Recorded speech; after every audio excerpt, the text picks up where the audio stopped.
Begawan Wisrawa melanjutkan wedarannya kepada Dewi Sukesi.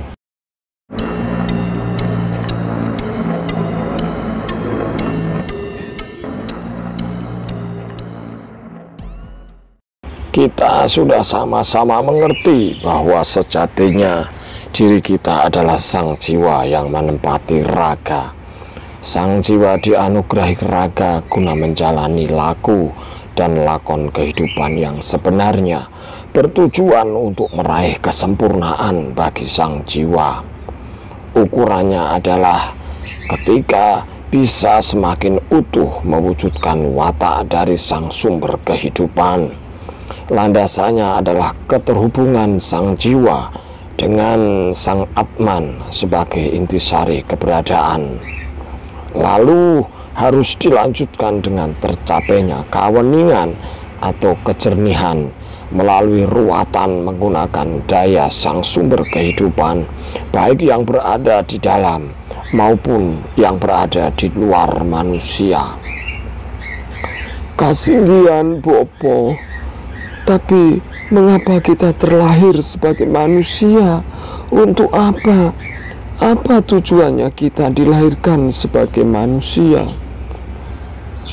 Sukesi, sebenarnya ada dua jenis kelahiran manusia di bumi, yaitu ngajilmo dan tumimbal lahir. Ngajilmo berarti kelahiran bagi sang jiwa yang semula berada di alam yang lebih tinggi. Para dewa ngajilmo sebagai tahapan untuk menjadi lebih sempurna dan mencapai sangkan paraning dumadi. Jiwa-jiwa agung yang telah mencapai sangkan paraning dumadi bisa juga ngajilmo atau terlahir sebagai manusia di bumi. Tujuan mereka bukanlah yang lainnya kecuali untuk mencapai alam yang lebih tinggi. Karena sangkan paraning dumadi merupakan puncak keberadaan. Setelahnya ada suwung yang merupakan sumber keberadaan. Dan tak ada yang bisa mengada dalam suwung kecuali Sang Hyang Suwung itu sendiri. Semua perwujudan Sang Hyang Suwung tentu bisa mencapai keadaan ada dan berada di puncak keberadaan, yaitu kembali pada sangkan paraning dumadi.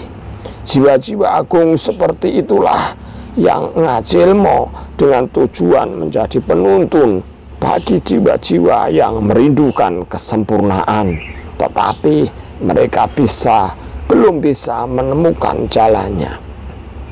Tumimbal lahir adalah kelahiran kembali atau reinkarnasi bagi jiwa-jiwa yang memang belum sempurna. Jiwa-jiwa semacam ini belum mencapai kesadaran penuh, penalaran, dan perasaannya masih bergejolak. Mereka memiliki amarah, kebencian, rasa iri, dengki, dan sejenisnya yang mengejawantah menjadi endapan daya yang memejal, lalu membebani tubuh halus dan membuat mereka bertahan di bumi. Kurangnya kesadaran dan ketidakmurnian jiwa membuat mereka tidak bisa mencapai alam yang lebih tinggi. Sederhananya, jiwa-jiwa ini belum menuntaskan pembelajaran di bumi dan harus mengulanginya lagi. Jadi, jiwa-jiwa ini terlahir di bumi karena tidak punya pilihan lain. Kalau begitu Sang Resi, apa sebenarnya makna dari sangkan paraning dumadi? Itu menurut saya bukan kembali kepada Sang Hyang Hurip, karena kita tidak pernah berjarak dengannya. Benar Sukesi, mencapai sangkan paraning dumadi bukan berarti kita melintasi jarak tertentu dengan anggapan jiwa dan Sang Hyang Hurip terpisah. Sang Hyang Hurip selalu menjadi inti sekaligus meliputi segenap keberadaan. Mencapai Sang Hyang paraning dumadi artinya adalah mencapai keadaan di mana sang jiwa menjadi murni sebagaimana intisarinya, yaitu sukmo sejati atau Atman. Sukmo sejati secara sederhana bisa dikatakan sebagai bagian dari sukmo kawekas atau sukmaning jagat agung atau roh agung semesta. Sementara itu sukmo kawekas atau sukmaning jagat agung adalah perwujudan perdana dari Sang Hyang Hurip dalam gatra bayu kahirupan dan peluntar kahuripan atau cahaya kehidupan. Dalam gatra ini Sang Hyang Hurip sudah bisa dikenali, tapi tetap tidak dibatasi ruang dan waktu, baik sebagai banyu kahuripan maupun peluntar kehidupan. Dia meliputi seluruh jagat raya. Jiwa yang telah mencapai sangkan paraning dumati bukan berarti sirna, tapi dia telah menjadi diri sejati atau aku sejati yang keberadaannya selalu serba selaras dan serasi dengan kecerdasan tertinggi dan mahadaya yang menghidupi sekaligus menggerakkan jagat raya. Tak ada kemenduaan lagi di sini. Sang jiwa telah mencapai keadaan di mana kehendaknya sama persis dengan kehendak Sang Hyang Hurip. Laku sang jiwa benar-benar merupakan lakunya. Dayanya persis seperti daya Sang Hyang Hurip. Inilah sejatinya Tuhan yang mempribadi. Kepribadiannya tidak sirna, hanya benar-benar menyatu dengan sumbernya. Dan yang begini ini yang sering disebut sebagai loroning atunggal atau dua tetapi satu. Kasunyatan, sifat, daya dan kecerdasan Sang Hyang Hurip telah tercermin dalam satu pribadi. Artinya sang jiwa telah menjadi Tuhan yang mempribadi. Inilah yang telah dicapai Bathara Wisnu dan juga Bathara Siwa. Popo, apakah Bathara Wisnu dan Bathara Siwa bisa dimengerti sebagai satu pribadi tapi tak terbatas ruang dan waktu? Iya, Sukesi. Mereka telah menjadi pribadi yang menyerap watak ketuhanan secara utuh. Mereka bisa dijumpai sebagai satu pribadi unik dengan identitas tertentu. Tapi saat yang sama, mereka tak terbatas oleh ruang dan waktu. 1000 orang di tempat yang berbeda bisa merasakan berjumpa dengan pribadi yang sama dalam satu waktu. Jadi usaha kita untuk mencapai sangkan paraning dumati intinya adalah upaya untuk menjadi pribadi yang maha cerdas, penuh daya, dan maha kuasa. Dan pribadi ini nanti bisa menjalankan tugas atau perannya sebagai pencipta, pemelihara, dan pelebur jagat raya. Jagat raya sendiri tidak tunggal, tetapi ada beberapa sekaligus. Sebenarnya alam raya yang terdiri dari beberapa galaksi itu, setiap galaksi telah memiliki miliaran planet. Tetapi itu tidak hanya terbatas di situ saja. Dia tidak tunggal. Masih ada galaksi-galaksi lain yang juga memiliki banyak sekali planet. Jadi alam raya ini adalah gabungan atau kebersamaan dengan alam raya lain yang selalu bergandengan atau berdampingan. Seiring bertambahnya jumlah jiwa yang mencapai sangkan paraning dumati, maka berkembang pula jagat raya.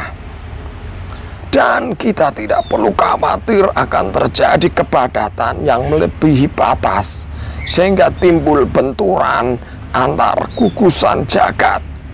Sebab suwung yang melingkupinya jelas tanpa batas. Yang harus selalu kamu ingat, Sukesi, bahwa menjadi manusia yang hidup di bumi adalah anugerah terbesar. karena bumi adalah tempat belajar yang paling bagus agar jiwa bisa mencapai alam tertinggi. Karena itu para dewa juga perlu turun ke bumi agar menjadi lebih sempurna. Tanpa menjadi manusia dan belajar di bumi dengan segenap halangan dan rintangannya, mereka tidak akan bisa mencapai alam tertinggi. Kamu tahu kenapa, Sukesi? Karena bumi merupakan gatra kehidupan yang lengkap.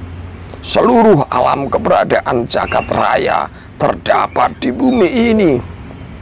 Mulailah dengan melihat dirimu sendiri, Sukesi. Di dalam dirimu ada alam keberadaan tertinggi berupa sukmo sejati. Sekaligus ada alam wadah yang paling sederhana berupa mineral.